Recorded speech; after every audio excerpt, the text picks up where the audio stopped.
It's about kind of states of being, how you live and experience.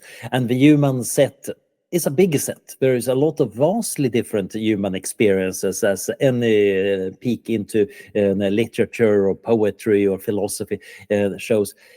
And then we have wider spaces, of course, of other possible animal lives, etc., and this vast space. And Bostrom's argument in that paper is that there are states of human being and human lives that are really excellent by whatever yardstick you use. They're really pleasant or really meaningful or really productive. And we should probably expect that in that transhuman and posthuman realm, there is at least going to be somewhat similarly good ones, and we should be hence exploring these realms. But the interesting part might be there might be values that are even higher. Of course. Just like we humans can enjoy philosophy and spirituality and sport in a way that primates usually cannot. Although we can enjoy many things like a good banana together. And we mammals, we can enjoy things that many of the single-celled organisms can't possibly conceive of, because we can't even conceive, most likely.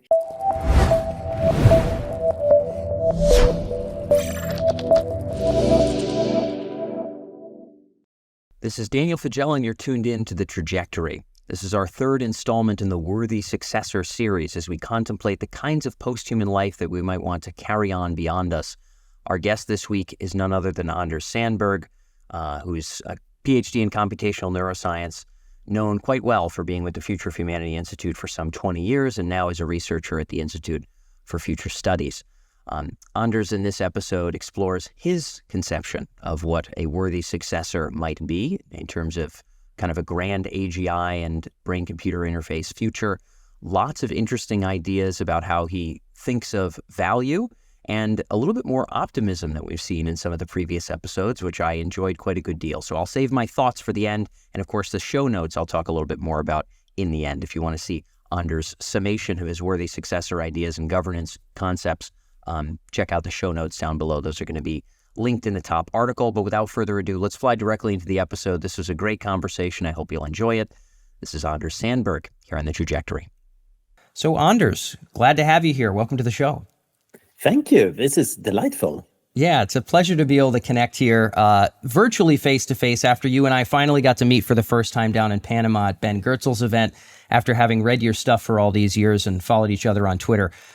Today, we're getting to unpack an exciting topic and one that we're glad to have as a theme here on The Trajectory, which is this notion of a worthy successor. For a very long time, you've been one of the few that's kind of thought not just about near-term transhumanism or near-term updates to AI, but really where this could take us long ball, what ultimately we should be headed towards in terms of kind of the grand expanse of the post-human trajectory.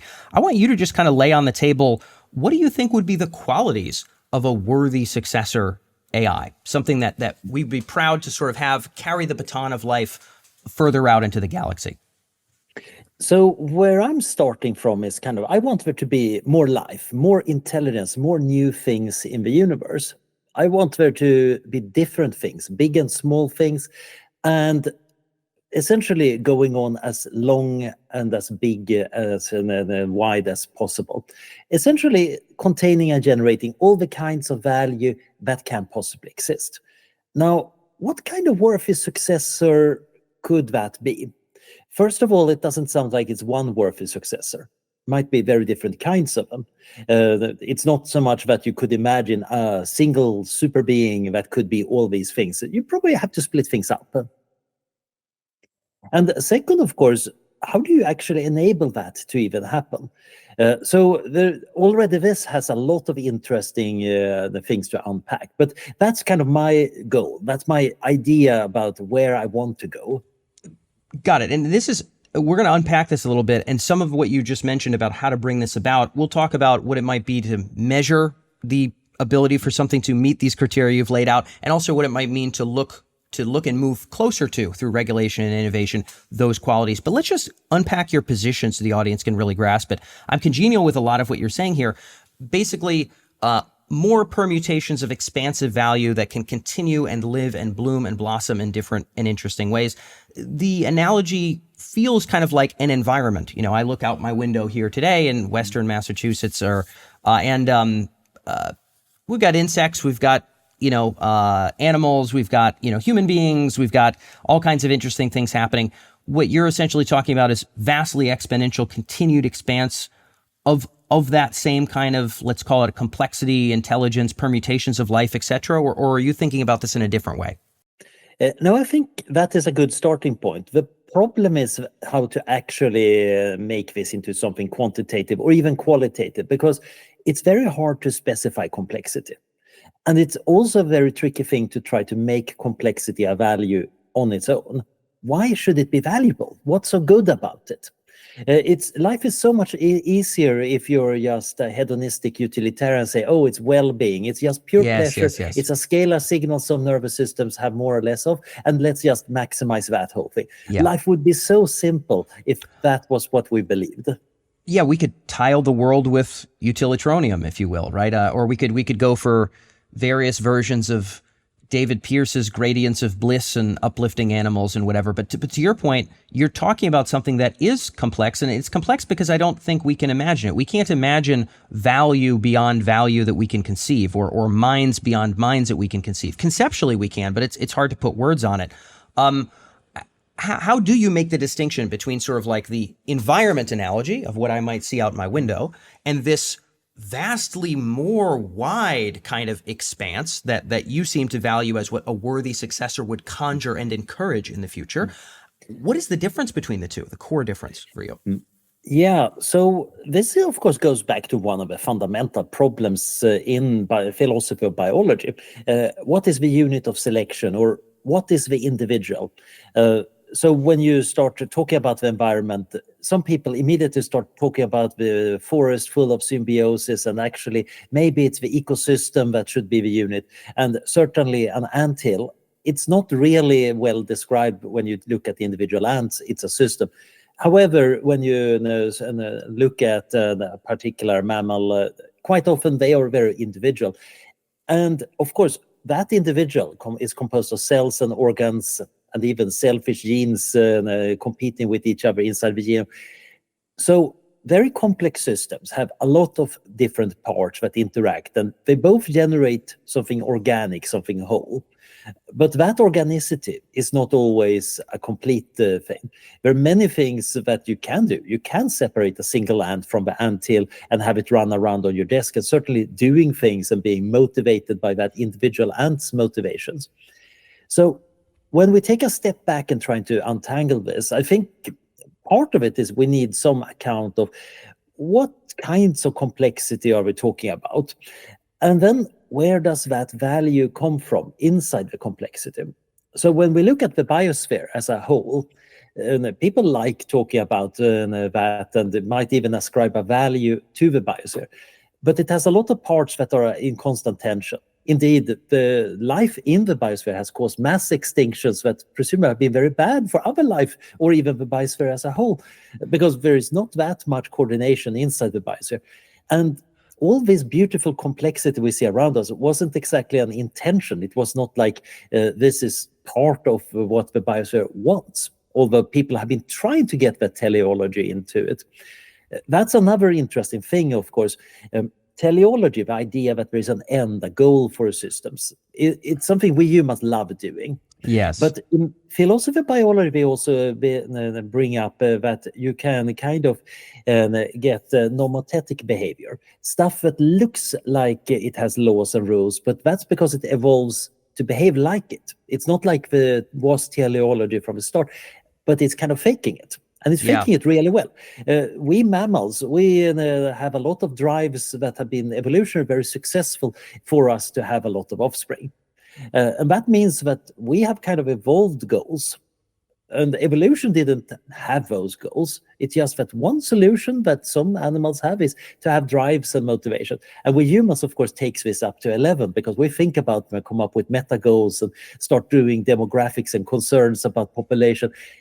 So you get a lot of new stuff going on in this process. And I think that, to try to return after loading you with even more concepts here, is, of course, these new things quite often add value. There is something that wouldn't otherwise exist that might actually have some value and some weight. And the cool part is these complex processes generate new forms of value. Yeah, and this notion I consider to be very interesting. And we talked a little bit off microphone about Bostrom's old TED talk. I'm sure it came from a paper long before then, of sort of the state space of possible minds, or however he describes it. You probably know the formal terminology there, but he had this interesting graphic, which I'm sure we'll be able to get on screen in the video here for those of you who are tuned in on YouTube, of sort of, again, that humans occupying kind of this bottom corner, and maybe the animal world sort of occupying this other little blob in the corner.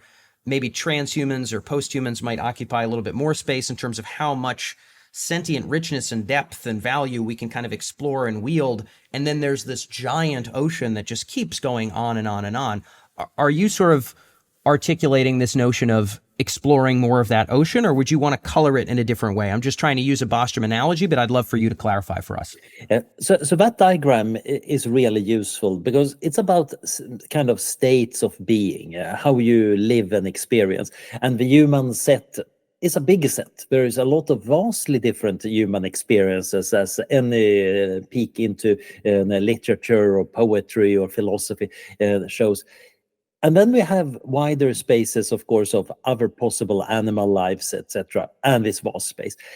And Bostrom's argument in that paper is that there are states of human being and human lives that are really excellent by whatever yardstick you use. They're really pleasant or really meaningful or really productive. And we should probably expect that in that transhuman and posthuman realm, there is at least going to be somewhat similarly good ones, and we should be hence exploring these realms. But the interesting part might be there might be values that are even higher. Of course. Just like we humans can enjoy philosophy and spirituality and sport in a way that primates usually cannot. Although we can enjoy many things like a good banana together. And we mammals, we can enjoy things that many of the single-celled organisms can't possibly conceive of, because we can't even conceive, most likely. So we can imagine that there are these vaster spaces that there might be higher forms of value.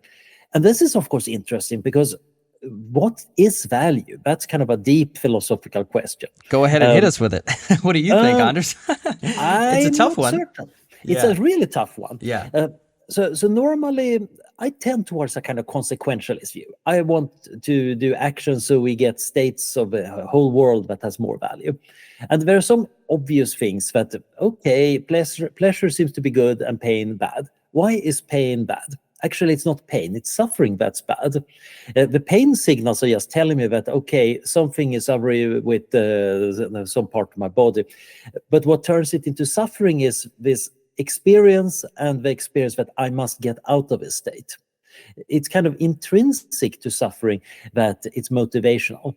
It forces you to try to take the actions that actually gets you out of it. But the really bad forms of suffering are the ones you can't get rid of. If you have a horrific realization about how bad the world is, you can't escape that one. It's not like, well, some people certainly try. They go and drink something or try to distract themselves. Yeah. But what's actually going on is, of course, true deep suffering is motivational, but you can't get out of it. Fortunately, there are many forms of other suffering where I just take a painkiller and the pain goes away and I'm feeling very smug about living in the modern world. And then, of course, I start feeling bad. But what about the people who haven't got painkillers? What about the other organisms? Yeah. But how much I give myself that kind of suffering is partially also a complex issue. Now, if I were a mouse, I would be having a much more direct experience of the world. I might not conceptualize very much. I might still have suffering of various kinds and try to get out of it. But all these motivational things are for a very particular kind of nervous system. Rocks probably don't have this because they don't have motivations. There is perhaps nothing to be like a rock. I don't know. Sometimes I'm feeling a bit like a panpsychist, but rocks don't generally have much motivation. I would concur. To the best of our knowledge, it seems pretty unlikely that individual pebbles or even rather large stones have very much going on upstairs, if they have an upstairs at all. So I'm with you. And who knows if panpsychism is correct. I think that that's among the many things that could be explored as higher and higher intelligence emerges, right? I think to your point, just to riff on what you're touching on, I'm very congenial with what you're articulating. This notion of values beyond our values. When normally, if you look at the Twitter dialogue or and this is even outlandishly intelligent people discussing artificial general intelligence or sort of, kind of grand posthuman experience, really, I find that often it's completely articulated through anthropic or anthropomorphic lens of sort of, hey, it'll be more pleasurable, or it will of course, but it'll be stated in and of course, as if there's a permanent value. Oh, of course it would be much more pleasant. Well, of course it would be more loving. Love is what it would optimize for. And they have these sort of individual oddball things that bubbled up from life. And in sort of, especially in this mammalian world, right? You and I, we're pretty social creatures, my friend, right? We're not snow leopards. We're not like praying mantises, right? We're pretty social creatures. So to us, out this pair of goggles, jeepers, that love stuff, Anders, it feels like it's baked right into the nature of the universe, doesn't it? But at the end of the day, I think if we are frank with it, we can understand that it's not. Most people, from my experience, consider this to be blasphemous and disturbing. This notion that there could be value beyond current value, to them it is shaking, and it's almost blasphemous. It's sort of why would you look for things that are outside of what we want? It's not valuable. It's only what we care about. We should only build things that we can resonate with and that really matter to us. These things like love and bliss, and why would you even talk about that? Some people have that opinion. I disagree violently, but would love to know your thoughts. How do you speak of that? Because you seem very excited about that blossoming future, while most people really seem to be putting up their dukes. What is your take there? It's worth noticing that many religious people, at least if we look at the Christian tradition, it's not just that we talk about God is love and bring up a lot of very mammalian values and say that God has a lot of his mammalian values. If you look at the traditional spiritual thinking in Christianity, it's that you actually need to get most people to realize that there is a higher side of life. There is a spiritual side of life. It's not just about that you should go to church so you go to heaven and get pleasure, or that you get a lot of love. But there are other values. But once you reach that plateau for whatever religion or the congregation you're in, usually people say, yeah, and that's it. You're not supposed to be looking for even higher values. What is beyond God? No, you're not a good parishioner if you're starting asking that. Or rather, the priest is saying, here is a very boring theology book. Please read that once you go away. But getting back to love, I think love is actually a good example. So we humans are somewhat love obsessed. Yes. Why? Well, we're mammals. And mammals, not all mammals seem to have what we would call love, but the maternal love is a very important thing because we're rearing our offspring. So at least the mother needs to care for the offspring long enough for them to fend for themselves. So that requires, evolution has just generated the neural circuitry that creates a bond that makes the mother take care of her young. And then in some mammalian species, not all of them, the father stays around. And it seems like evolution has accepted, reused the same neural circuits in male brains. So actually, they also bond with the young. And you better get along with the mother, otherwise caring for the young is not going to work very well. So the same circuit has again been reused, and that's where we get closer to romantic love. You can kind of see an evolution of that under various selection pressures, depending on other aspects of life in the higher primates. We humans, of course, complicate things endlessly because we're also thinking about love. It's not just that we're feeling it and trying to deal with it. We're social creatures. We're doing a lot of economics and politics of it. But even more, we're thinking up complicated ways of expressing love and showing off love and conceptualizing. So we have added a lot of stuff. And now the mouse, it might be that the feeling the mother mouse feels for its pups is going to be just as warm as a human mother in terms of actual raw feel. But of course, the human mother can also think about the children and write poetry about them. We can add some extra value. And if we go back in evolution, of course, these things don't exist. You don't find that among many reptiles and fishes, for example. Some of them do care a little bit for the eggs, but it's not the same thing. So going forward, okay, this higher in the values, where do they come from? And it's worth noting that across the history of the universe, there might have been thresholds we crossed where new kinds of values showed up. Once upon a time, there was no solid matter at all. And then eventually we got chunks of solid matter. Could you argue that there is some kind of value that rocks have that plasma can't have? I don't think anybody is doing that. But once you get to living organisms, you get something that actually seems to have a special kind of value distinct from the inanimate nature. Again, how that distinctiveness works is a pretty tricky question. But I think what happens once you get to life is that you get contingent beings. If you reran the history of the universe, you would still obviously get rocks and planets. But even if you always get life, it might be that the life gets very different, because the space of possible genotypes is so vast that evolution on a planet can never explore all of it.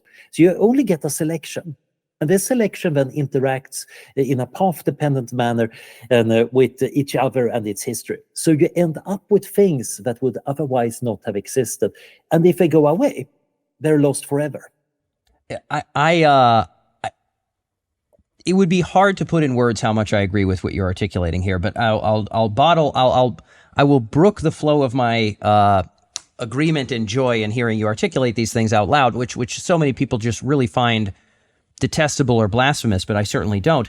And clarify a bit more of what you're saying here. So you're articulating, hey, love is great, and I think you and I can both agree. I'm a hominid. I didn't pick it, but of all the species I could have been born as, I'm not angry about it. I'm a hominid.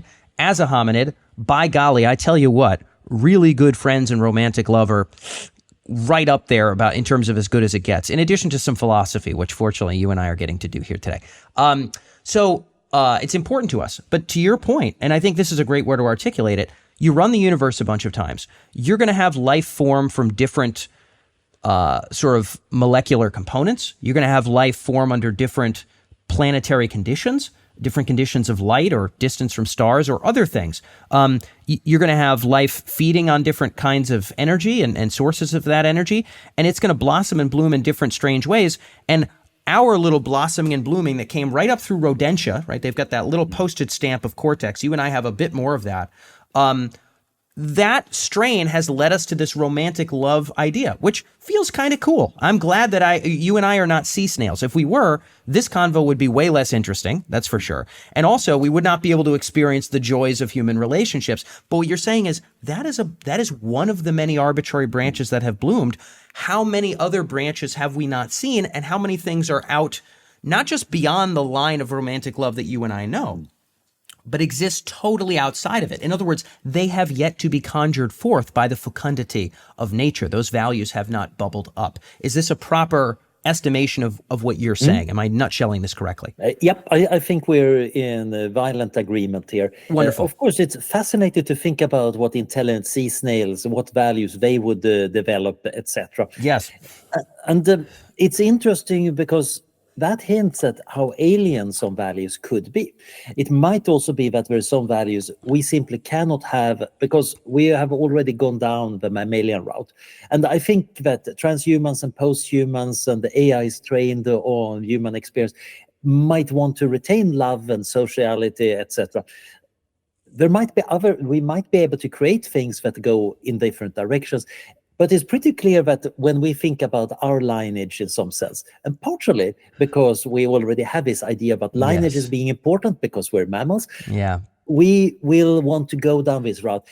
We can imagine the uplifted squid having a very, very different view. They're not terribly social beings. They have love is not really something that makes even sense if you die after mating, etc. Yeah, this is great. I think, and again, some people have a very hard time digesting this, right? To them, every living thing cares about its lineage.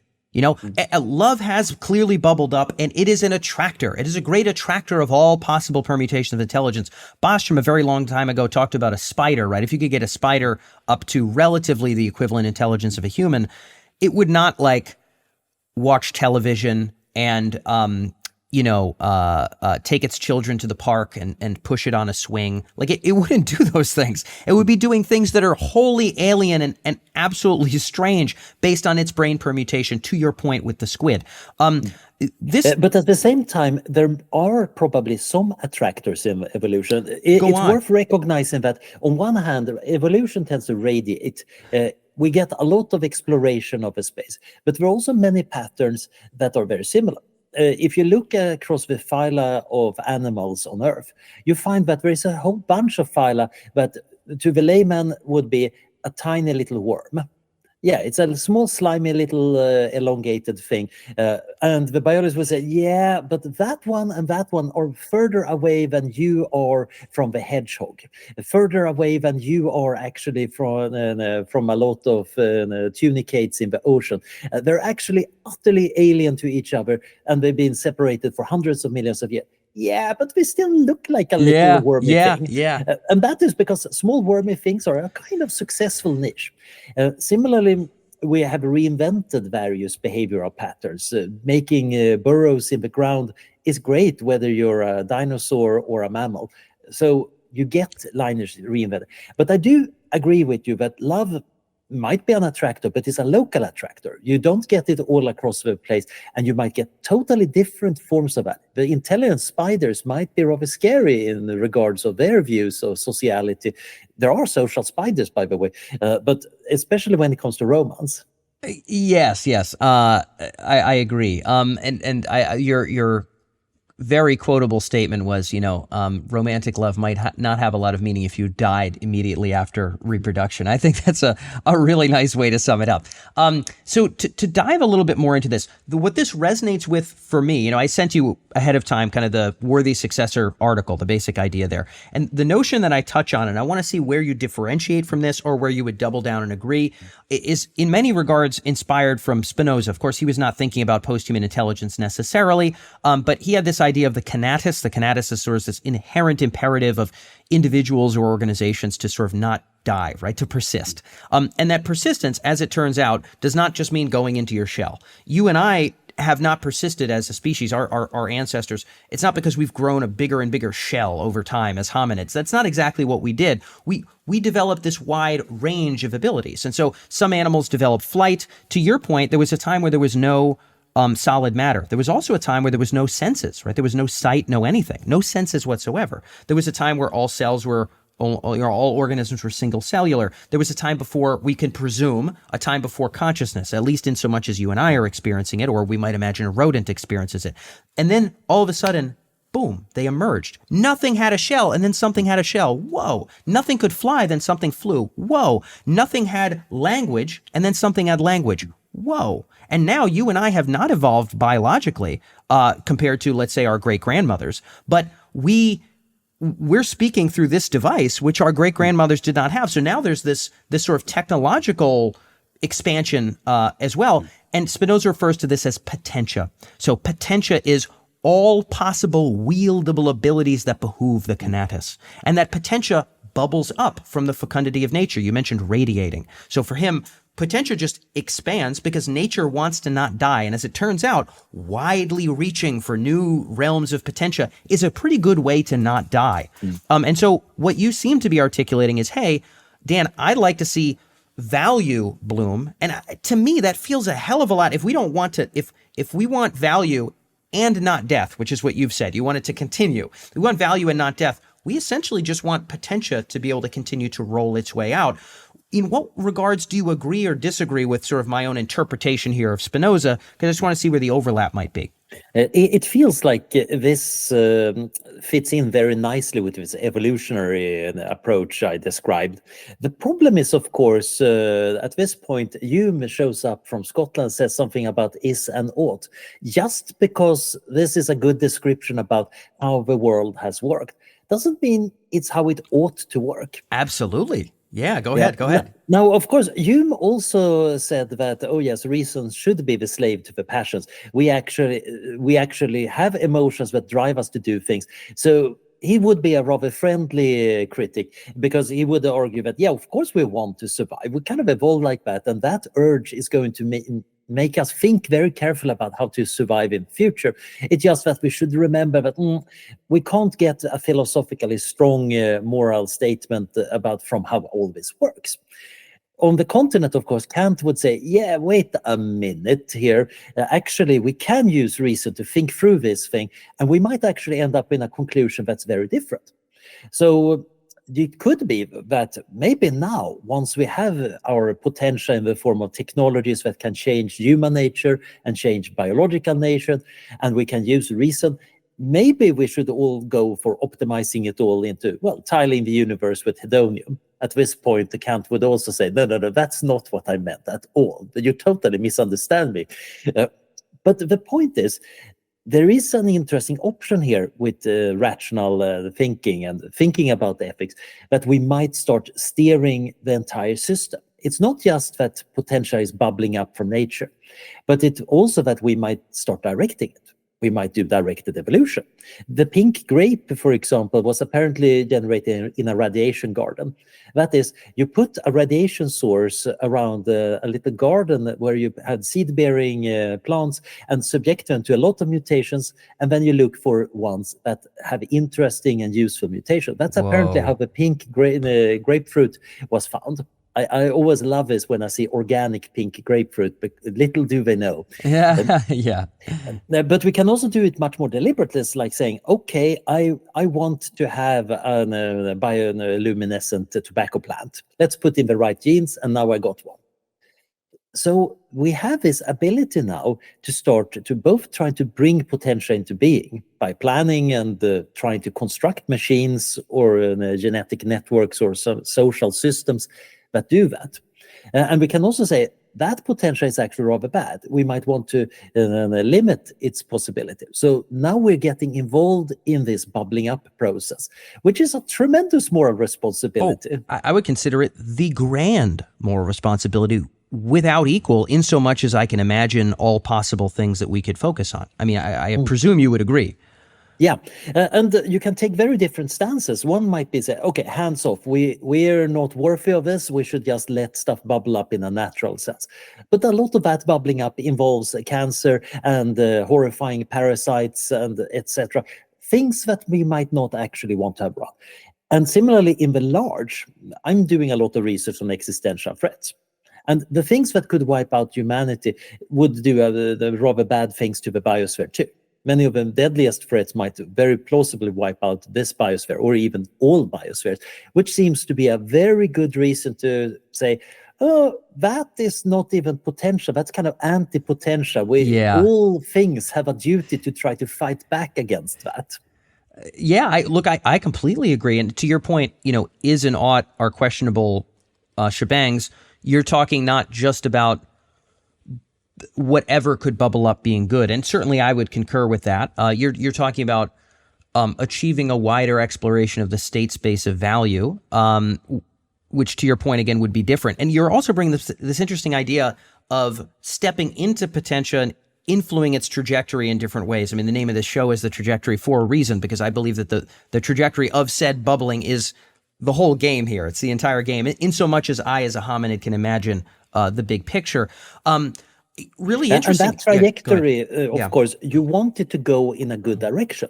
There are probably some very dark corners of that state space that we really want to avoid.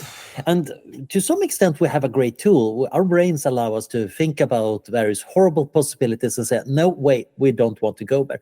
Evolution doesn't care. Evolution just does it. And there have been all sorts of disasters. If you look at the cycles of extinction during the Permian and later, you quite often find that it's not just big natural disasters, but you get these arms race dynamic between predators and prey on planes where the prey gets bigger, the predator gets bigger, and eventually it crashes. So those species go extinct. And then a new family shows up and repeats the same action again and again and again. That's probably not very fun if you're in the last generations of that kind of crash. Absolutely. Again, I think that like you said, there's dark corners. We could also talk about S risks, of course, right? There's probably dark corners where it behooves something to feel vastly more pain than pleasure in terms of continuing to create permutations of itself, and that David cycle could Pearce ramp was up. talking about positive future, about gradients of bliss, where we have kind of fixed suffering. But you could totally imagine a world where actually, let's make a Hellraiser world where it's just suffering and pain motivating everything. And it's doesn't sound like that's a corner we really should do our utmost to try to figure out how to get as far away from as possible. Yes, and so we'll dive a little bit more into this. I think I would concur. By reason, we could sort of look at some of those states and say, wow, let's totally not go there. Also, famously, human beings have a lot of well-intended actions that maybe don't result in what they would have wanted, right? I mean, there's some people that are, I don't know, praying to some god that's in the shape of an animal and sacrificing children or whatever, and then they're absolutely convinced that it's sort of the right thing to do. There's a lot of policies in some of the cities, that we live in here that were certainly set in place for rational and completely understandable reasons, but have resulted in completely wildly divergent things that we couldn't have imagined. And I think part of what nature is doing is just blowing beyond any one idea. And it's just radiating, to your point. But hopefully there could be some guidance. Of course, our guidance is rather imperfect. So the interesting thing is that our brains are able to do quite a lot of astonishing things. But the world is still much bigger, partially because there are many other brains out there and they're thinking right at this very moment, I'm shocked to say. But that means that planning and figuring out what is going to happen in the world, it works in some domains, not in others. And in many domains, it's just a terribly complex thing. So when you have city ordinances requiring a lot of registration for various jobs like a cab driver or being a hairdresser, that can come about for good reasons, but the end result is now we have a lack of cabs and hairdressers, and the ones that already got the licenses, they're going to fight tooth and nail for removing licensing requirements. So we get a lock-in here, just as we get lock-in from evolution. I'm breathing and eating using the same hole.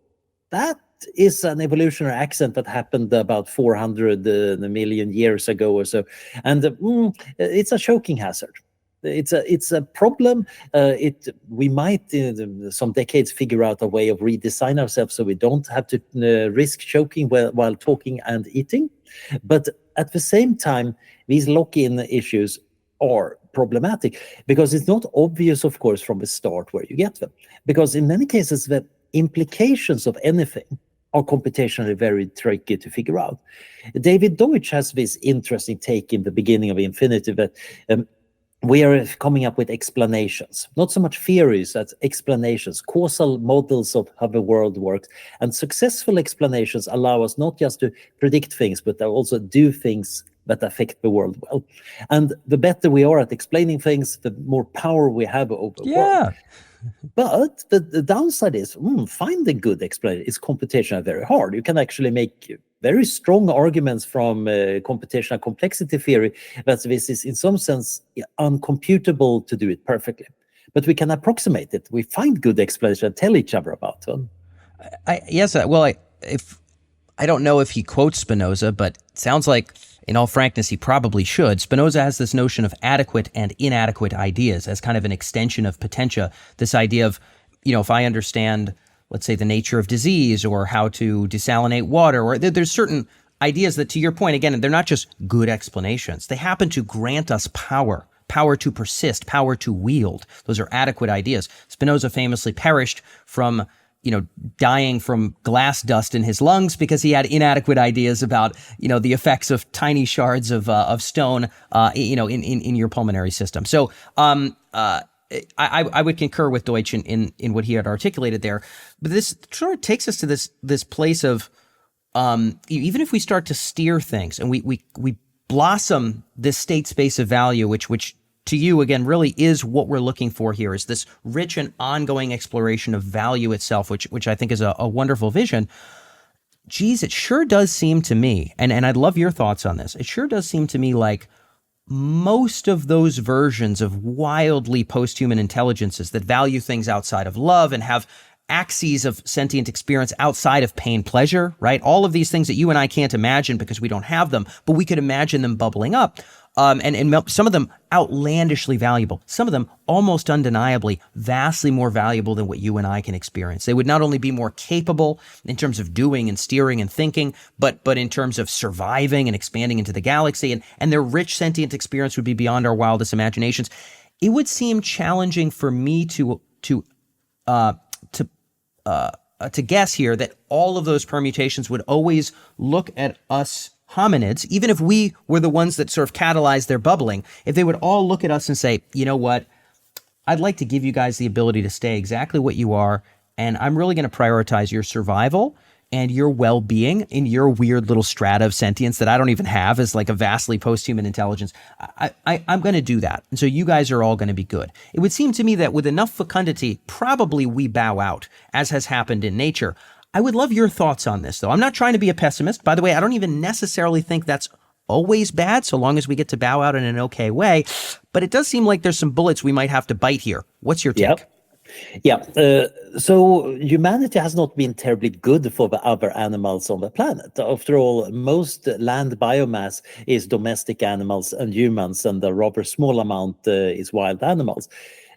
On the other hand, this is not because we hate other animals. It's just that we cared about our own stuff, and we have done some pretty horrific things. Hopefully, we're changing our ways to some extent. We're enlarging our circles of compassion. Yes. We realize that factory farming might actually be an ongoing moral atrocity, that future generations might look down on us for not fixing earlier, etc.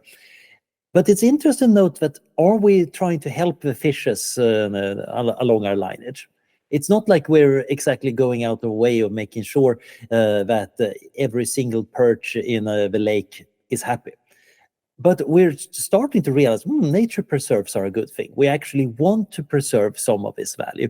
And I think also if we get better at both global coordination and better at finding other sources of nutrients, we might also be able to actually make the wild world better and allowing it to be protected. Notice, make the wild world better is a tricky one, because David Pearce might say getting rid of suffering in the wild might be valuable, while others would say, no, wild means wild, and that means that there is going to be predators and prey and horrible parasites and all of that. That's part of a deal. Yeah. So there is a debate to be had that. But I think if we use current humanities analogy, as we get richer and richer, we actually seem to care more about the environment, because it's becoming clear that we can afford to help it. If you're poor, you don't really care about that jungle. It's a source of nutrients, it's a source of timber you can sell, and you can feed your family. So I think ideally you want, of course, to do the grand decoupling, a really post-biological decoupling where humanity and its successors are not dependent on the biosphere. And there are some people saying, wait a minute, that is also morally problematic. Many people actually find a deep moral value in being dependent and linked to the biosphere. I would say, yeah, maybe you stay with the biosphere. I'm actually going out into space. I actually think I'd rather keep Earth as a kind of park and then live among the moons of Saturn or wherever. But there is an interesting challenge here, because once you have a world that is full of complicated, powerful forces, protecting past things is going to require deliberate decisions, deliberate systems and incentives for it. Yeah, and I guess, look, what I'll say rather starkly and frankly, and I'd love to be convinced otherwise, is that you're really going to have a hard time guaranteeing the continuance of hominids when you have entities 100 times our potentia with vastly different values and qualia experience and objectives and goals. Like you said, we don't hate every snake in the forest. We just would rather have a field to grow food. And so it requires no malice for us to be buffered out. And to be frank, if I get even starker with you, my good man, extending our, what did you say? The Singer's thing, right? About extending our circles of moral care or whatever. Generally, he does that radiating downwards. So let us be kind and tender to the cows. Let us be kind and tender to the rodents. Let us be kind and tender to the crickets. If we be kind and tender to what be above us, ooh, that's hard, right? Because it's easy to be kind to what's below you because you're still running the show. You still dictate everything. I can be, of course, I'm happy to be benevolent if I'm king, Anders. You understand? I'm happy to be benevolent if at the end of the day I call all the shots, but actually radiating out our sort of circles of care upstairs or out in that state space of Bostrom's bubble might imply this entity has more important things to do than respecting my individual instantiation of sentience, just as you, Anders, when you build a hospital or a highway or a home, probably do not consult every individual roly-poly bug who will have to be displaced in the construction of those various things. This seems to me to be a requirement of acknowledging that bowing out is quite likely when a worthy successor blossoms. And for me, and you may disagree, the mandate here is, jeepers crow, let's make sure this thing is going to be a worthy successor when we hand the baton up, because as soon as that thing switches hands, probably we're on the way out. And I don't say that to be a doomsayer. I just say this appears to me to be logically what would occur. What say you of all this? It sounds a little bit like Nietzsche's idea that, we are not the overmen, but we might make us ancestors to the overman, and we should be rather happy because that gives us some meaning. Now, it's been misinterpreted in all sorts of funny directions by everybody because Nietzsche is so quotable and so wonderfully inconsistent. But there is something interesting here about actually being that bridge. Yes, you might actually say that, we get meaning by bridging towards the future. Normally, people will do that in terms of future generations. When you argue for why don't we accept going extinct, why should we fight against existentialism, there are the usual consequentialist arguments, which I find really good. There is a bunch of arguments, however, that are more like, we have this ongoing process, this history of humanity, and that has a kind of value. We have preferences over that. We care about our children and the children's children, and we know they are going to care about that. So that is why we want to preserve a continuity. And if that continuity then goes off into the clouds, that might be a very grand thing, even though I might not be around to see it. Now, the interesting thing, however, is we can have the wrong kind of continuity. It's a little bit like if we imagine that when suddenly the next generation were super intelligent, blue, and have exoskeletons. Would you say that, is that humanity? If very, very different from us, we would just say, no, it's a weird replacement. We're in a 1960s horror movie. There is no continuity of the right kind. And similarly, we might say that if we evolve or we make AIs that continue human civilization, and they turn into grand things, even if we are not around, it was the right kind of continuity. Now, the interesting thing is defining the right kind here. That's where things get subtle. And this, of course, also goes with the king. So I actually think that it's important to have compassion sometimes for the king. Sometimes I do feel sad for prime ministers because they got a horrible job. They get a lot of perks. Yeah, it's a tough job. At least some prime ministers deserve our compassion. Others, maybe not so much. They put themselves there. Yeah. But the interesting part is we want to have the right linkage here. When we expand our circles of compassion, we actually want to be compassionate to things that deserve it in the right way. So in AI safety, the worry is that you might end up with something that got way more potential than us, but actually isn't a worthy successor. Oh, absolutely. I consider this a maximizer is a good example. Yeah. You have something that's not sentient, it's very, very smart, it's very efficient, and it produces something that's utterly meaningless, even to itself. It is not blooming value in the ways that you had articulated, right? It is ending the blooming. It is just optimizing for one fettered and limited end goal, even if it be drastically more intelligent. Am I following you here? Yep. Yes. Okay. Exactly. Yep. So I agree. That's a dark place. Yep. So go ahead. And you could imagine versions of this. You could have, for example, that actually it turns the universe into paper clips, but then because of complexities, it also has to adapt locally. So you get another weird blooming. Eventually, the universe has this paperclip-based ecology or whatever. But that cut off our continuity. All the potential that came before kind of disappeared. And maybe there are some new potential, but it seems like there was a great loss. Insofar potential is linked to value, there has been a loss of value. And it's a loss of value that will never be recovered. Now, you could imagine, on the other hand, that you have super AI, they take over world, and humans eventually go extinct, but they fondly remember that kind of our dear old parents. Of course, I'd rather stay around, even if it's kind of in a virtual elder home in a small, out-of-the-way Dyson sphere, while the AIs are actually running the stuff. But I'm a part of a historical screensaver. The young AIs get to watch those antics of hominids doing things. That might still be bad for my self-esteem to some extent, but it still looks like there's a continuity. Value has been preserved, and whatever we have that might be of value is still around, even if it's almost in an archive. Well, I would imagine if the goal was to archive possible values, we could imagine, a library and a Dewey Decimal System here of, let's pluck something off the shelf that could be from this expansive domain of potential. I doubt the grand poobah AI would assign individual planets to keep those different kinds of value alive.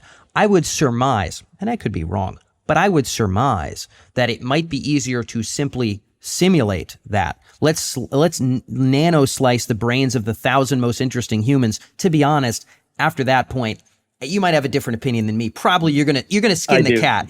Okay, maybe you do. But I would say 10 million of them. I don't know. You pick your number, bud. But like I feel like you nano slice enough of them, and you come up with enough permutations of them, and you run simulations of how we could have evolved in slightly different environmental conditions, and you come up with this blossoming, million world simulation. Let's just leave Bostrom simulation theory to the side. There's a whole different podcast if we wanted to. Let's just leave that to the side. They're just spinning these up inside of, sugar cubes of quantum compute, store them on the shelf, Dewey Decimal them if we need them. Why would we assign a whole planet? It could be a sugar cube that not only has, and again, maybe that's an exaggeration. Maybe we would need, vastly more compute than that. The point is still the point. Let's just have a library. Let's have infinite blossoming permutation simulations of all the kinds of potential and how they would play out in different circumstances, including exactly you. You, if you pick the life of being a sumo wrestler. You, if you pick the life of being a intellectual property lawyer. Not just you now, although I like the you that you are. I'm really glad because we're having this conversation. But interesting versions, a version of me that became a milkman. I don't know. All that stuff is already stored up. Plus versions where you and I have an antennae coming out of our head because we evolved differently. Why wouldn't they do that instead of a planet? And again, I'm not saying I wish to be extinguished. I don't, but go ahead. I think the important part here is those simulations. I'm a functionalist. I believe that those simulations will be sentient and have all our phenomenology and all of that. Well, now that's equivalent to having a planet. It's just that having a planet running, that's kind of backup too. If something goes wrong, well, at least you got that stuff. That's why I want, if we think about the current human world, as we evolve, I'm very happy that we're Amish that are not trying to be high-tech. I'm very happy that we're conservatives that don't want to have the latest genetic and cybernetic implants, because maybe it turns out to be a really bad idea. One way or another. Yeah. So you want to do this exploration. And no matter how big the minds are of these future civilizations, there are probably going to be a lot of things they can't actually figure out too. Because the world is big and it's full of really vast minds thinking weird things. And some of them are also going to be in various forms of conflict or competition. And the best way of succeeding in that is, of course, to be much smarter than the other guy. But if you're not, you might need to do something that is complicated for them to figure out, but easy for you. Unfortunately, that is also complicated. So quite often you also try to change the game so it's to your advantage. And suddenly the world gets more and more complex. This is probably the same kind of dynamics that have given us the richness of the biosphere. Now, in that world where it's actually very hard to predict all the possibilities, etc., maybe it's very easy for a sufficiently big mind to predict all what human minds. But I think actually computationally, it's still kind of a hefty cost. Running all the possibilities, that is tricky. You are going to run some. And again, which ones do you choose? Sometimes it's random, sometimes it might be deliberate. And this gets back to that question about, well, what kind of options do we want for our trajectory? And I want it to be broad and branching. So going back to John Stuart Mill, he kind of said that, well, why should we have liberty in society? Well, individuals need to be free to pursue their life projects. And these experiments in living, we can't really tell from the outside whether they're successful or not. You need to try it for yourself, and maybe you can tell others that actually, hey, it's really cool to dress up in leather and go to gay bars on Friday evenings. Or maybe sumo wrestling is the best thing ever, or don't try accounting. These pieces of information actually adds to the knowledge of human civilization. You can imagine this on a wider scale. You actually want the experiments in living, both for humans, for animals, and for super intelligences. And given the computational complexity of the world, there seems to be that this is the best we can do. It's very unlikely that the world turns out to be that eventually just figure out how to optimize it. I expect that it is unpredictable enough that you actually want to do this exploration. And there is a value that is being generated by trying out these things. So that is why you want your little backup planet with actual people. You want a few Dyson-spheres trying out all the human history so you can think of. But you probably also want to try out other things, new things. I'm willing to concede happily that it is unlikely that some intelligence will perma-solve everything, and that the continual micro explorations in your little John Stuart Mill example, etc., will be required to figure out all sorts of social and economic and other things that you and I can't imagine. I don't know if I'm as happy to agree that that is a good insurance policy for the continuation of A, hominids, or B, your individual instantiation of sentience. It does seem like you could achieve that in ways that don't necessarily preference hominids after a certain point, and or in ways that have nothing to do with you continuing to be alive or me continuing to be alive. So what's your best insurance policy for that? It sounds like you want a worthy successor that would also keep you alive, which is admirable. Do you have an approach for maybe what you'd hope to do to make that happen? So I think in general, when we look at the biosphere, we tend to think a lot about the large animals, especially the vertebrates around. Yes. And maybe we are the entities that have the most interesting inner life. But the vast majority of the biosphere is, of course, not at all like that. The vast majority is invertebrate. Actually, most organisms on the planet are single-celled organisms living in the crust or in the surface layer of the ocean. If you count the viruses, they're even more common. So although we might be deciding the fate of this planet right now with our technology, we still have this enormous pyramid of other stuff. And I expect that to continue unless you have a very radical break. So in that future, you're actually going to see a lot of diversity, because the big entities, who might very well be in charge in some sense and setting up the conditions, might very well also have a lot of lesser entities, both inside themselves as part of the ecosystem, all the way down to single-celled organism and virus equivalents. Now, that is the kind of cosmic perspective, the cosmic vision about where it's going and where all the bulk of value is. Then there is the individual thing. Okay, how do I survive? And this is, of course, an interesting tension. I grew up with the transhumanist movement, and we were in the 90s of extropianists talking about, oh yes, singularity is coming, and we want life extension so we can reach it, and then we want nanotechnology and biotechnology and AI to enhance ourselves, and then we're going to go and become cool post-humans. And that still remains. And quite a lot of the fiercest critics of AI safety right now on the internet come from that perspective, because they feel like, oh, you guys, you're trying to slow down the technology of the singularity. That's really bad for me. I want to become immortal. Of course. Of course, we on the AI safety side say, yeah, but there's a certain risk that you turn into paperclips instead of going immortal. Yep. My old friend would say, yeah, but that's a risk worth taking. And I go, wait a minute, you're taking it for all everybody the other innocent else. people. Yeah, and that is scary. But there is this interesting difference in view that I come to appreciate from my friends in the effective altruism movement, which is actually, you're not that important. We should care about well-being for beings, a lot of them, but which being you are, you shouldn't count that too much. In practice, of course, I'm mixing this perspective. I'm signed up for cryonics. I ended up having the hardest philosophy debate ever in my life on a party where I was literally cornered by Peter Singer and Derek Parfit talking cryonics with me. So on one hand, the Parfit argued, but you agree with me that personal identity is kind of a made-up thing. Yeah. And Peter Singh pointed out, but that money you put in for cryonics, it could feed so many children in Africa. That was tough. But basically, yes, I'm selfish, but I do recognize that, yeah, giving away money to feed the children in Africa is a good thing. Just like we might say, giving away money and working very hard to avoid existential risk that threaten all this grand future is also a rational thing. We just need to hedge our bets a little bit.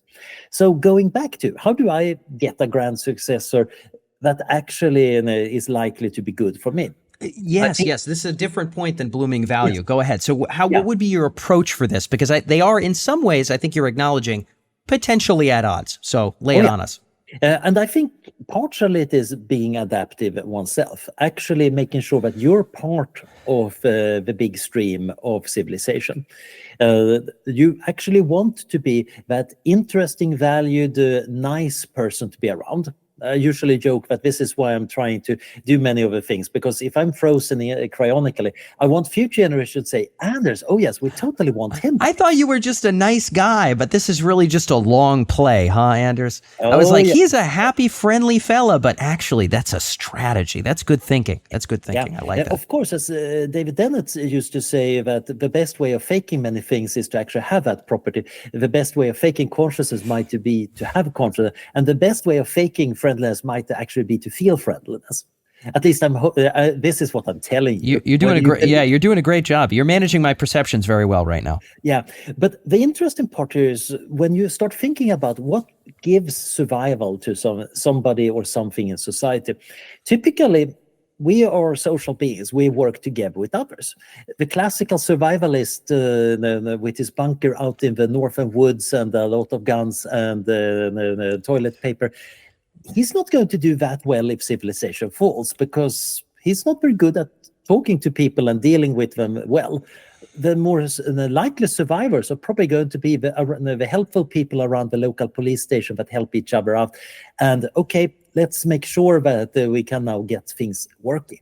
You want to be in the cooperative core of your civilization. And then you want to make sure that civilization survives and is also in some sense part of the core of what generates the future.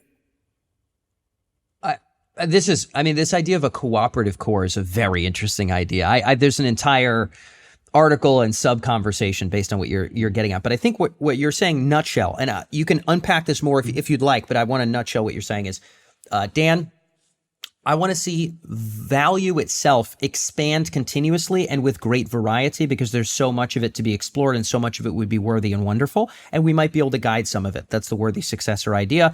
We'll talk a little bit more about that. But also, Dan, I'd prefer to stay alive.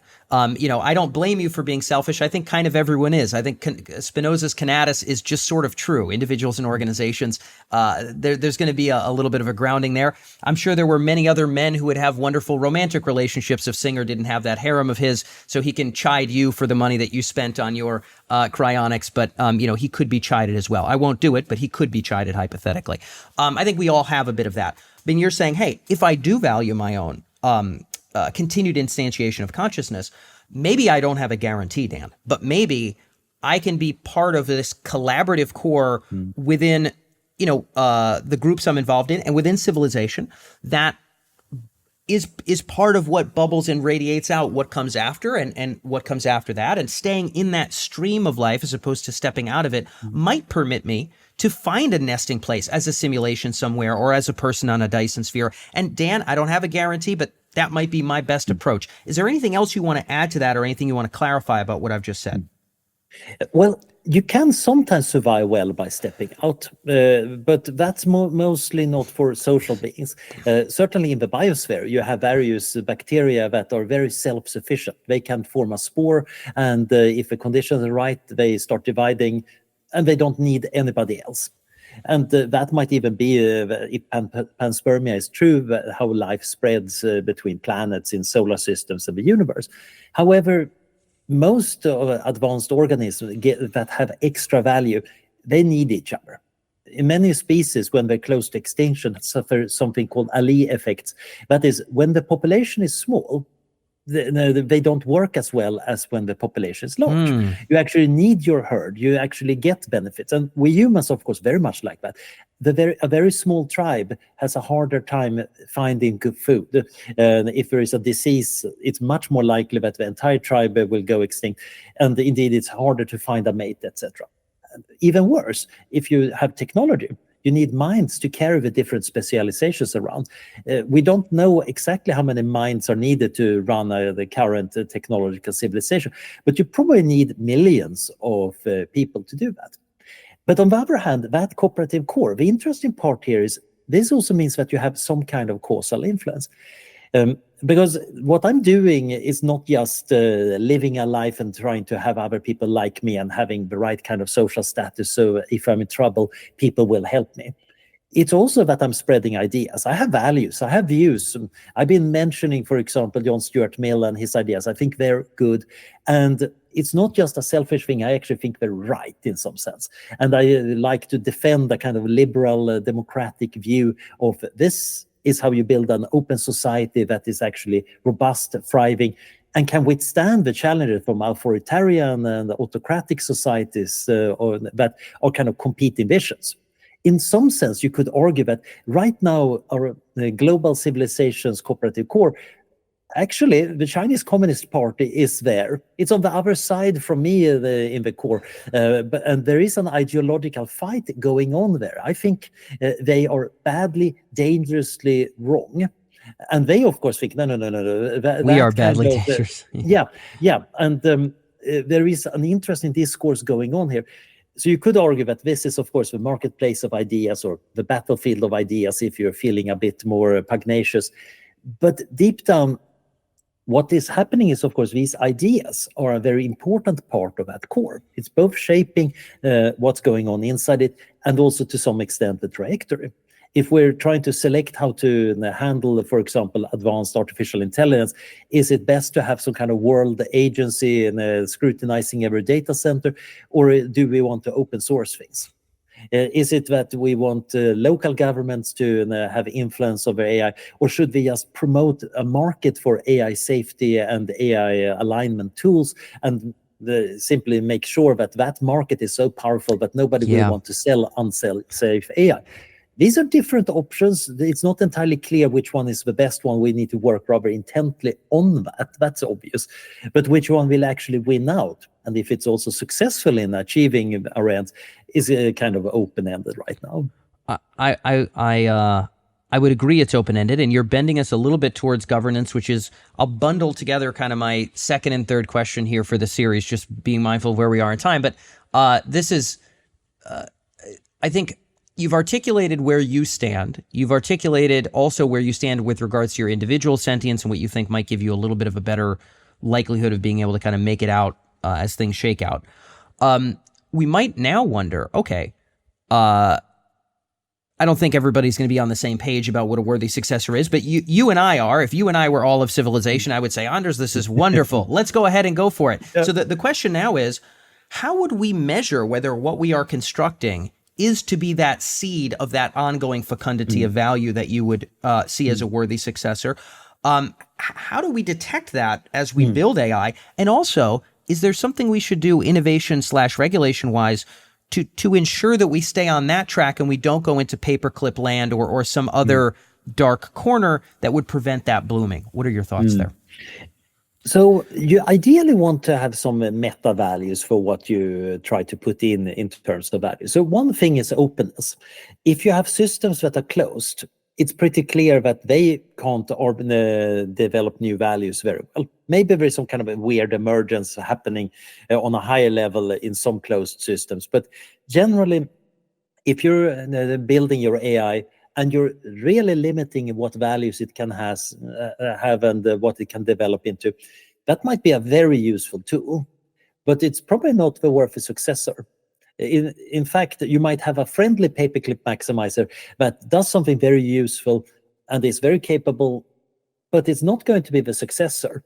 You could, for example, imagine, Bengio was talking about the AI nanny. You might put a super intelligent AI in charge of the world and making sure that we don't go extinct. This is very similar to Nick Bostrom's concept of a singleton. I'm writing a book together with Cyril Holm about law, AI, and Leviathan, where we talk about the limitations and possibilities of global coordination, both about AI, but also by AI. But generally, that AI Leviathan, well, if it's closed, you have locked yourself into a prison. You could imagine having an AI preventing humanity from going extinct, but it probably needs to do that by preventing us from building a lot of stuff. Not just weapons of mass destruction, but many other things we might think we want, and it's going to say, no, you're not allowed. Yep. And it might be a nice AI nanny, or it might be this ruthless Leviathan.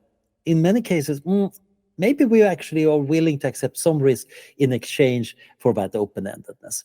The best possible scenario is, of course, that you actually get the friendly Leviathan that actually, okay, let's go to the stars, boys and girls, and I'm going to follow with you and make sure you don't hurt yourself too badly. But yeah, there are no guardrails around some of those stars. Be a bit careful about them, especially those hot ones. Now, that is one possibility. The meta question here is, okay, openness sounds good. How do you do that in practice? And it's a little bit like the problem of how do you run a society? How do you run an open society? It's never going to be well defined. This is very different, again, from the authoritarian idea that, okay, we put some wise or strong leaders in charge, and what they say is going to be what's going. An open-ended society instead allows anybody to point out, look, this seems wrong, this doesn't work well. And if enough people say, yeah, actually, that seems to be bad, we can fix this. We can keep people accountable. We can modify the rules, including the rules of openness. This is, of course, the classic debate about democracy. How do you tolerate the intolerant, and etc.? And there is never going to be an exactly good answer to that. But that's fine. That's a little bit like, what's the optimal life form? No, there isn't one. But you can evolve a lot of new stuff. So avoiding making closed systems, so systems that are strongly having a very strong attractor point, seems to be reasonable. Now, there is this interesting vision in AI alignment, but maybe if we could get a super intelligent system aligned enough, it would get what we really wanted with alignment and align itself a bit better, and now everything is nice. So you want to have these attractor dynamics. And that might be true. There are some philosophers certainly think that there is moral attractor dynamics. Kant would say that, look, once your AI is super intelligent enough, it's going to realize that I was right all along. It's going to do the same reasoning as I do in my books, and it's going to follow moral duties perfectly fine. I think he's wrong, but it shows that there is a pretty solid philosophical tradition that think that there could be such attractor points, and they might be right. Similarly, you might say that there are attractive points that are made more arbitrary, but still fine. Maybe it's practical to have intelligence divided into multiple minds rather than one big group mind. I think that is true because of scaling and light speed limitations. So you do end up with some interesting possibilities and shapes here. But the problem is, of course, still, when you're standing there in the lab in Silicon Valley and trying to compile your code to start your super intelligence, what do you put in? And making it cautious, epistemically humble, open-ended is probably a good start. Yeah, well, and we could talk about whether the arms race, economic and military dynamics currently permit us to even get the luxury of exploring those delightful things, just as people don't get the luxury of exploring the suffering of animals when they're still trying to eat food, right? If we're in the state of nature, it's real tough to care. I would argue right now, it might be tough to get OpenAI to care about those things, and the sloughing off of the safety team may be a harbinger of sort of what the game is here.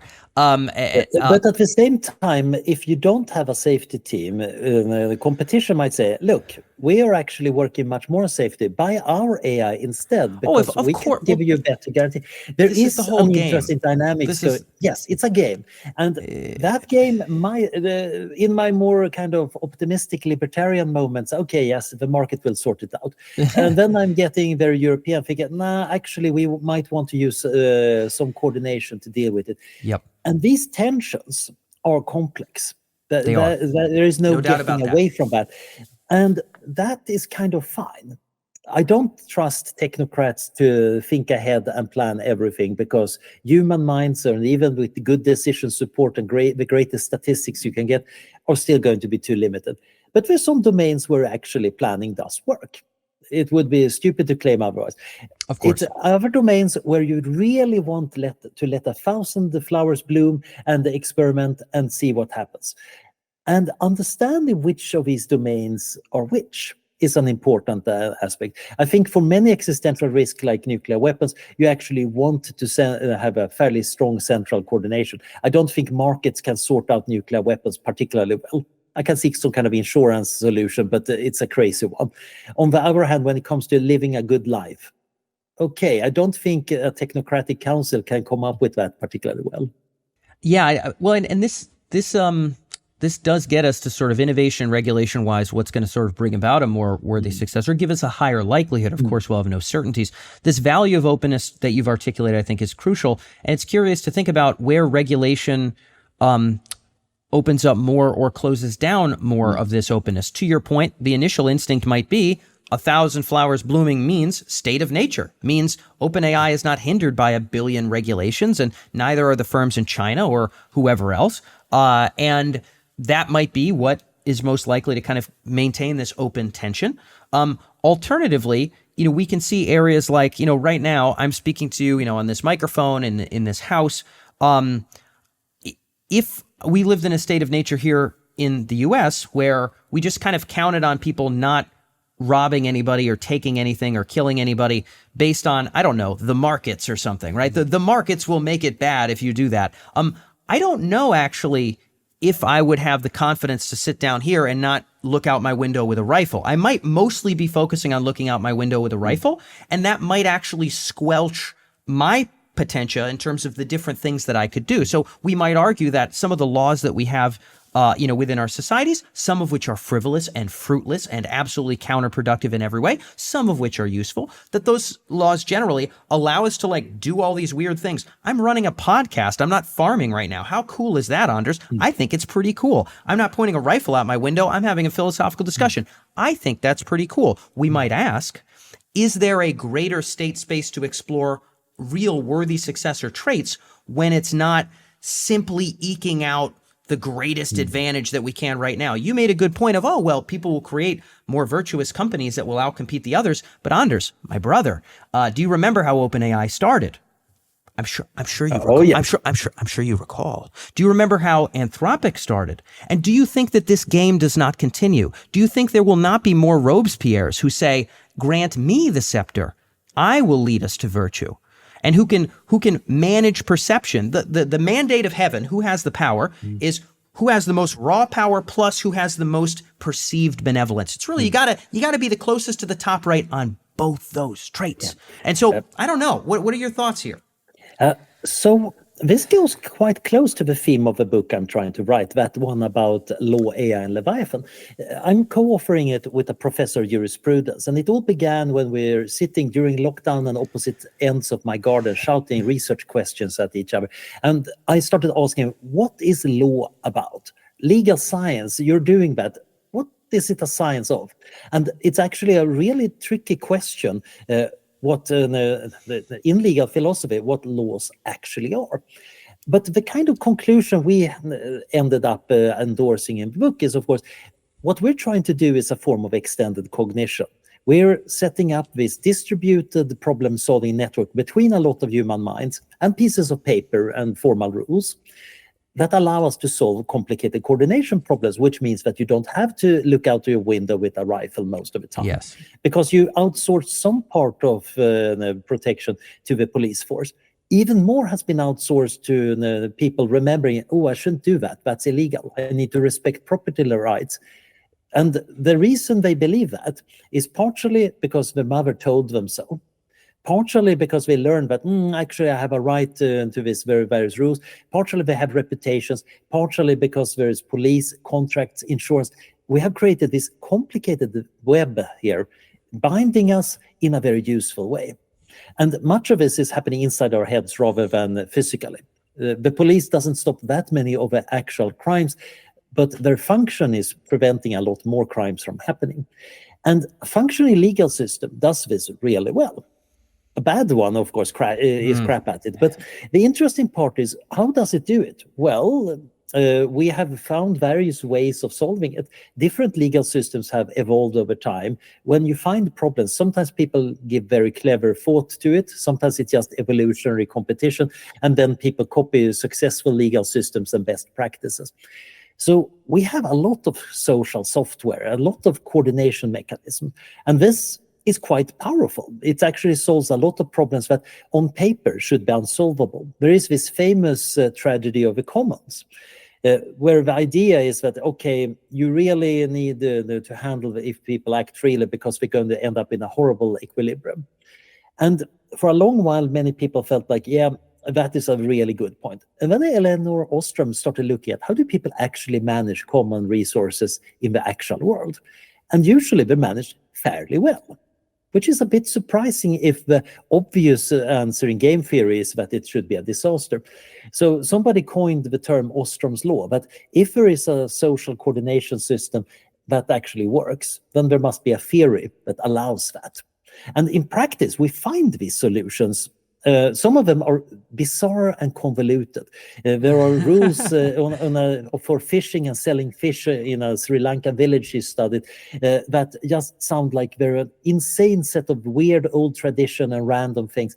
But we're actually doing a pretty clever game theoretical equilibration to keep everybody happy. Wow. And I can totally imagine the technocrat coming in and say, right, I'm going to fix this and make it much simpler. Yeah. And you end up with a rather bad solution. So the problem is finding what you can optimize and not what you actually want to use with spontaneous orders, as Hayek would say. That some of these spontaneous orders are really good. Some of them do lock in a lot of prejudice and tradition and just bad conservatism. So one shouldn't just believe that they're always good. But we have these tools. And now this is the story about human societies and how we set things up. But you can kind of see an analogy maybe for how we both set our human endeavor in making AI, and it might set up an AI world where you also create coordination tools for both keeping AI systems on the straight and narrow and keeping them coordinated. And also setting up mechanisms for making sure that the evolution of this overall system goes better. I very much like this idea. That Sri Lankan example sounds fascinating. I didn't actually see that in the talk. For the listeners who are tuned in, if you Google Anders' name and type in Surfs Up with an E, S-E-R-F, there's an interesting hour-long talk that I've had the pleasure of sinking my teeth into before this conversation today, which I think is leading up to that book you're referring to, right? Yeah. So we'll keep our eyes peeled for the book as it launches. But that was an interesting video, and you're talking about an interesting dynamic. I'm thinking about nutshelling the Anders takeaway from our discourse today. And here's what I have, and I want to clarify a little bit more on governance and let you kind of put your stamp on it. But I want to congeal what I've picked up from my various notes that I have down on my desk here. One is that, from a standpoint of what a worthy successor is, really for you, it is an entity that would allow for the continual blooming of value, not just sort of potential in dark corners, but really having that continue to open up into new and exciting realms. And you talked about the realms that don't necessarily have to do with humanity. You also did acknowledge pretty frankly here that, our survival is not guaranteed when those blossomings in a million directions happen, but that maybe being involved in that social collaborative core could permit us to find a niche and a living place, simulated or otherwise, as these posthuman intelligences blossom.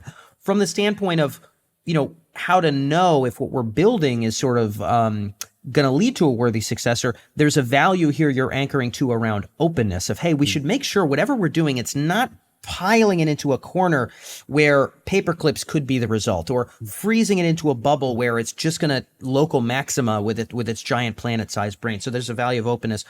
On the governance side, you've really laid on the table just how darn complex this is. And of course, you're writing a whole book about those various permutations of complexity.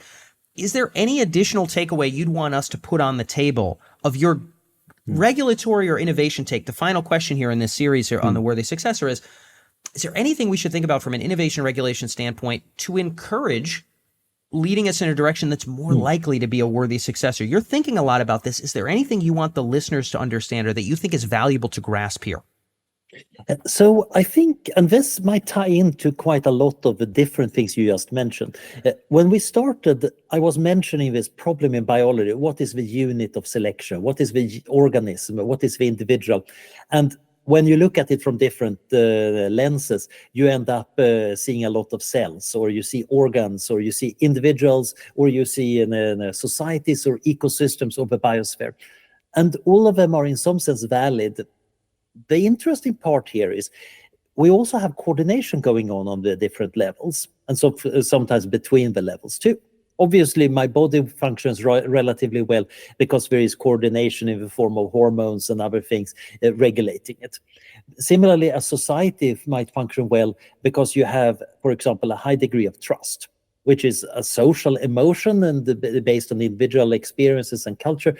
But you also, on top of that, have various formal systems that are interacting with that and allowing us to have big markets, scale things up, etc.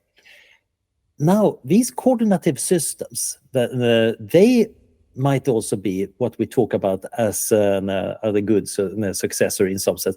We want not just to have new entities showing up, but we want the coordination between the levels and on each level to function well. We want to basically, if we get super intelligence, we want it to continue our values, continue our civilization in some sense. But we also want to have a coordinative system. So first of all, it doesn't let the paper clippers win. And ideally also it lets us hang on for the ride. So I think the Worthy Successor project involves in figuring out what are the nature of good coordinative and solutions. And if we look here at how systems work, it's partially dependent on the domain. In some domains, a single mistake will kill you. So you need to be very cautious. You need to be very risk averse. In other domains, you want to do a lot of exploration, find a lot of new potential. You want to be able to discern the difference between them. And if you don't know, you want to do experimentation to figure out on a small scale what's going on.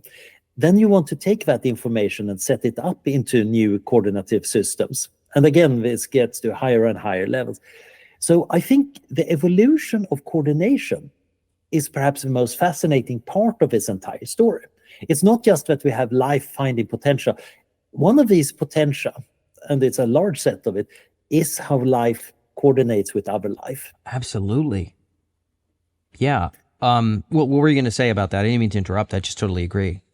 Well, it also makes for a very nice the period point there. Yeah. I do think that this coordination, does coordination have a value on its own?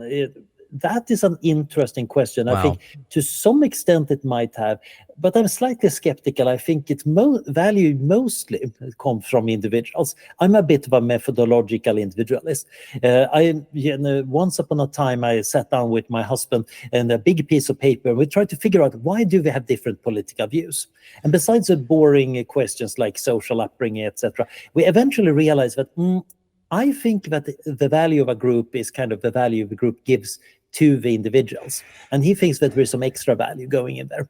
And over the years, we kind of mildly converged a bit. I'm starting to have the realization that, yes, there are these group agents, there are group activities, and we might even talk about group virtues and group morality that might actually be a thing insofar anything in ethics is an actual thing. That's a very separate debate. Yeah. But I do think that at the very least, instrumentally, it's important to recognize that we create these webs.